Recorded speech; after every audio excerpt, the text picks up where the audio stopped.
Alaska here, and thank you for being here on the graveyard shift, and thank Minister Noonan as well for staying late to take this particular topical issue. And it's a very important issue that affects thousands of families all over the country, because we have right now thousands of roads, local improvement scheme roads, that are awaiting funding to be repaired and to be brought back to an acceptable standard. And there's a misconception, I think, that these are private roads, and they're often referred to as private roads. The reality in many cases these are roads that local authorities basically have, to be kind, I suppose, ignored for years. And they're non-council roads, but there's an impression that they're gated roads that nobody else, only one family can use. That's a misconception completely. These are very often very important roads used by multiple families, and unfortunately, many have fallen into a terrible state of disrepair, and they need financial support from the state to have their road kept in a decent condition and to be able to be used. And for example, just last night I was actually on a road in County Kerry, Farness Road in Castlemaine in County Kerry, where there are 13 houses in total along that road. Nothing at all private about it, but it's a non-council road in appalling condition. Absolutely appalling condition. Now, the neighbours came together last night and they filled some of the potholes themselves with tarmac, but it's a stopgap measure and the road is still very substandard. And these are all citizens who deserve to have excellent infrastructure, as every citizen deserves to have, but particularly for that last half a mile up to your house. People pay their motor tax, they contribute to society in so many different ways, and yet the road to their home is in appalling condition. And this is happening all over the country. We have hundreds of cases in Kerry, and there are thousands of cases nationwide. And I acknowledge the work that's been done over the last couple of years to get the scheme moving again and to get extra funding there, to clear the old lists and open up for new applications. But quite simply, the money that's right there right now just isn't enough. It's only a drop in the ocean. And I think it's around 10 million that was allocated this year. And I acknowledge, I think it was about a 5% increase on last year. But realistically, 10 million would only cover a fraction of the roads in Kerry, never mind all the roads all over the country. So I've started a campaign the last couple of weeks to clear the list and LIST, and the local improvement scheme, I think, is very worthy of funding. It's money that can be spent immediately. It is a situation where you would have employment created immediately. You don't have to go through planning. These are shovel-ready projects, and it would mean a huge difference to the quality of life of the people living close to these roads. And it's not just homes and farmyards that are connected by these roads as well. Many very important amenities, such as our mountains, our lakes, our rivers, our walkways, are connected by these roads as well. And even in my own community, I can point to numerous roads that are connecting the seashore, connecting the mountain or walkways, and they're local improvement scheme roads that are awaiting funding. And I don't think the Department of Rural Affairs can do it alone. The department doesn't have a huge overall budget, and that's why I'm glad, actually, Minister Noonan, that you're here tonight from your department, because I do feel that your department, through local government, has a role to play, as does absolutely and very blatantly the Department of Transport. And it used to be a transport issue, and it was shipped over to Rural Affairs in 2016. And I congratulate Michael Ring for the work that he did to progress the situation, and Minister Humphreys has done great work as well, but they can't do it alone. They need help.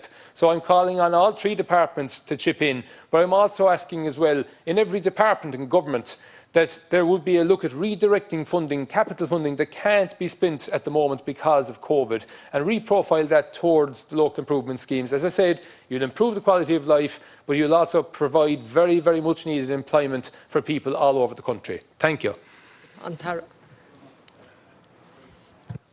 First commencement this morning on behalf of Minister Humphreys, and the last item this evening in the Dáil on behalf of Mr Humphreys as well. And again, I want to thank Deputy Griffin for raising this issue. I certainly recall during my time on Kilkenny County Council that the local improvement scheme was a hugely popular scheme and always oversubscribed. And there's no doubt it's a challenge to try and clear that list, as the Deputy has said. So the local improvement scheme is a programme for improvement works on small private or non-public roads in rural areas which are not under the normal maintenance of local authorities. As the Deputy is aware, the scheme is funded by the Department of Rural and Community Development and is administered through the local authorities. The focus of the scheme is to support the continued improvement of rural roads and laneways that are not normally maintained by local authorities, but which represent a vital piece of infrastructure for rural residents, as the Deputy has stated. I know how important the scheme is for people in rural areas and for farm families in particular.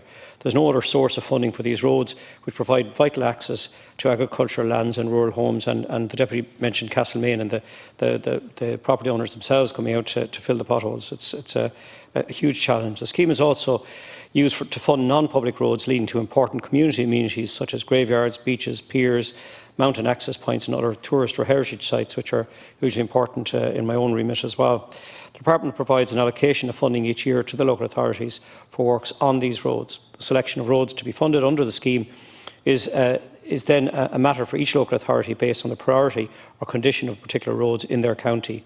The local authority may rely on existing lists of eligible roads and/or advertise for new applicant roads.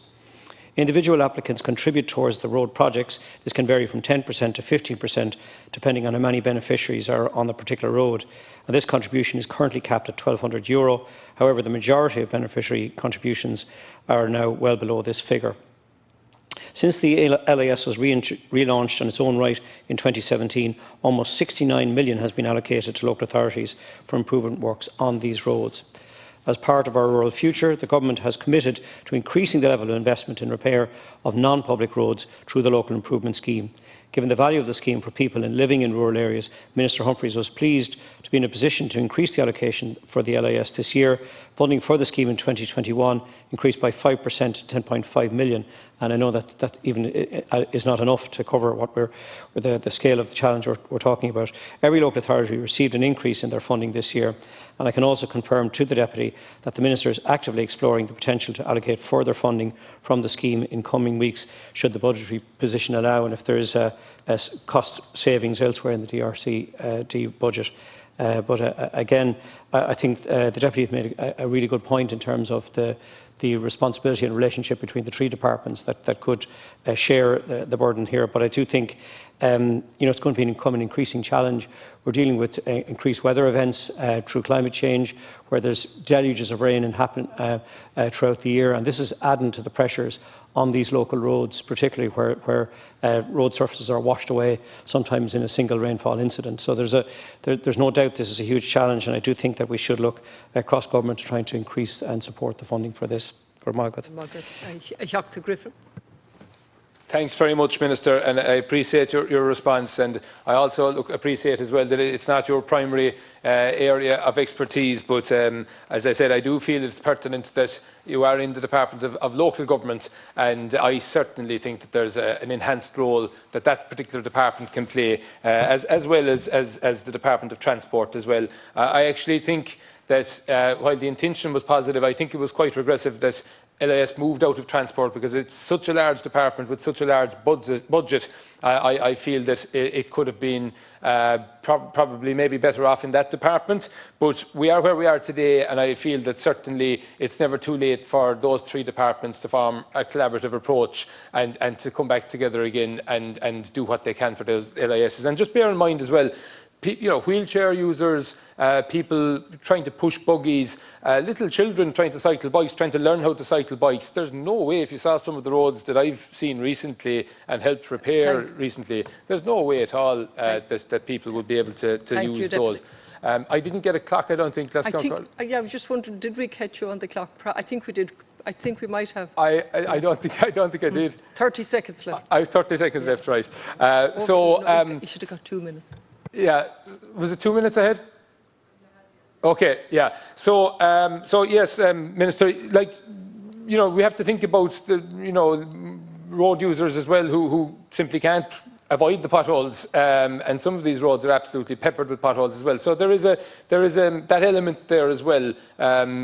People with young children, elderly people, and these people are awaiting funding to improve their roads, and also. There are, and I acknowledge the hardship schemes that are there by local authorities for ambulance access, etc. But there are a load of cases around the country where you have similar situations, where you have very vulnerable people with particular health issues. And in the event of an emergency, you would have a very difficult time getting emergency personnel to the patient. Your time now. Thank you. Yeah, Minister, to conclude. Yeah, again, I think those points are really important too in terms of access for services and ambulances in particular. I think it is important that there has been an increased allocation for this year, a 5% increase, and it will expect to bring in around 350 projects completed this year. So that's a significant step forward, and we do need to ramp that up significantly. So I do appreciate the points, and I do. And will be happy to take the matter to my colleagues in the Department of Local Government, to Minister Burke in particular, and to discuss the issue with Minister Ryan and Minister Hildegard Naughton. I think the opportunity there for perhaps looking at supports from other departments should be explored or given further consideration, given but it's certainly the Minister's intention to try and clear that list, while there has been calls for the scheme to be expanded out onto other road surfaces such as farm sites and that. I think the intent of the scheme currently is to try and clear that list, which I know is a considerable backlog, but I do think we should consider other options to support rural communities, which certainly under our Rural Future we're given a very strong commitment of this government towards. That concludes